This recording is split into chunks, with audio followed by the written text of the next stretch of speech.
আসসালামু আলাইকুম। অনেকে আমাকে বলে থাকেন আমার তো আইবিএস কি ভালো হয়? অবশ্যই ভালো হয়।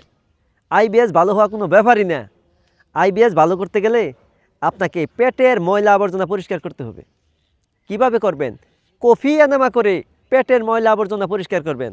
কফি এনামা কিভাবে করবেন? আমার ইউটিউব চ্যানেলে কফি এনামার ভিডিও দেওয়া আছে, সেখানে দেখে নেবেন। আপনারা প্রোবায়োটিক খাবেন। এটি হচ্ছে উপকারী ব্যাকটেরিয়া। আমাদের শরীরে দুই ধরনের ব্যাকটেরিয়া আছে, একটি হচ্ছে উপকারী ব্যাকটেরিয়া, আরেকটি হচ্ছে ক্ষতিকর ব্যাকটেরিয়া। যখন আমাদের ক্ষতিকর ব্যাকটেরিয়া বেড়ে যায়, পেটের ভিতরে বাডুর বুডুর শুরু হয়, পাতলা পায়খানা শুরু হয়, কারো ক্ষেত্রে পায়খানা কঠিন হয়ে যায়। ঠিক আছে, আপনারা উপকারী ব্যাকটেরিয়া এগুলো খাবেন।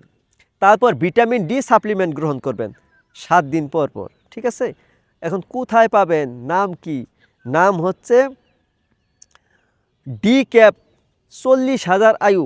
7 দিন পর পর আপনারা খেতে পারেন। তারপর আপনারা যে কাজটি করবেন, আপনারা আর্লি ঘুমাবেন। ঠিক আছে, এবং শ্বাস প্রশ্বাসের ব্যায়াম করবেন। কারণ আইবিএস হওয়ার মূল কারণ হচ্ছে কি? হতাশা, দুশ্চিন্তা। আপনাদেরকে হতাশা, দুশ্চিন্তা কমাতে হবে। আরেকটি কাজ করতে হবে, আপনাদেরকে আল্লাহর দেওয়া প্রাকৃতিক খাবার খেতে হবে। যখন খাবার খাবেন তখন চিবিয়ে চিবিয়ে চিবিয়ে চিবিয়ে খাবারগুলো খাবেন। অবশ্যই আপনারা সয়াবিন, সূর্যমুখী, ভুট্টা, রাইস বান এই ধরনের ভেজিটেবল তেল বাদ দিবেন।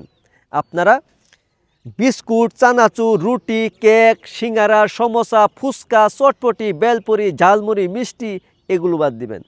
আপনারা যদি এই নিয়মগুলো মানতে পারেন, আইবিএস ভালো হয়ে যাবে ইনশাআল্লাহ।